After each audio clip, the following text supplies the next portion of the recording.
She's got big ears. She's tan. Her feet are white. She's got real beautiful eyes, big brown eyes, sad eyes. I don't know if you've seen her, you'd like her. She's a great dog. She's very intelligent. This is how one of the interviewees from Matt Perry and Jake Warga's audio documentary Street Dogs describes his dog. He tells the audience that we would love her if we could see her. And that begs the question, why is it that we can't see her? What caused Perry and Warga to choose the audio documentary route rather than going with a video documentary? I mean, the obvious answer is possibly that, they were interested in public radio and producing shows for that medium.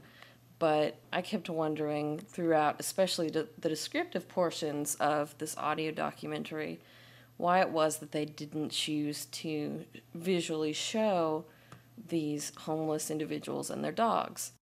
Now, I also have a dog, and her name is Shortcake. She is a Golden Retriever, Sheltie, and Chow mix, and I could give you a very detailed description of her characteristics, like the interviewees in the audio documentary do, but instead I think I'm just going to show her to you.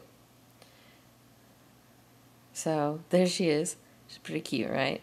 And I could have spent quite a long time describing her characteristics, but instead I chose to show her.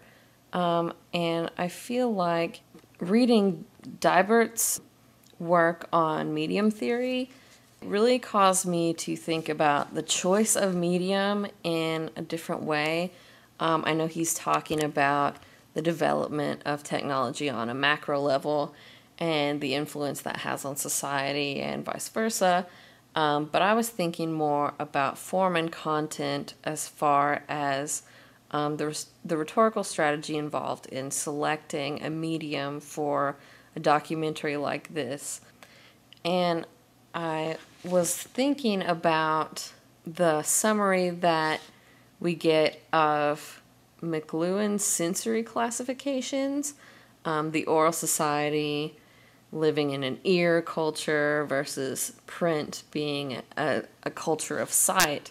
And I feel like as technology has developed in the Western world, we've seen a movement from simple to more complex and more complete sensory messages. So we went from still images to silent moving images to talking films, and from radio in the home to television in the home, which combined the audio and the visual element. And so I'm wondering if there's a reason other than, that their assignment was to create radio, that these audio documentaries were specifically selected to be audio works rather than video works that would include an audio and a visual component. Now that we are sort of firmly in the era of the sound film, there seems to be a sort of inherent message in the choice to make a silent film. And I'm wondering if the choice to make an audio-only documentary versus doing a video documentary is viewed in the same way as far as choosing to exclude one of the senses in your documentary. Is audio considered outmoded in the same way that a silent film would be? Or is there still something relevant about audio that we don't get from, say, a silent movie? And what is the goal of the documentarians here? I know that obviously they're sympathetic to the plight of these homeless individuals and their dogs, and do they feel like maybe showing them would decrease the audience's empathy with these characters?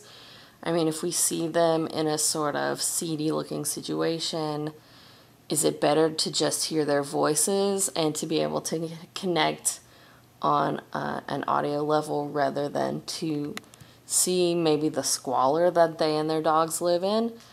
I'm not really sure, but I think it's interesting to consider the authorial choices made in selecting a medium like this, and what it is that may have push them in that particular direction, be it their own skill set or the content of the documentary they're trying to produce.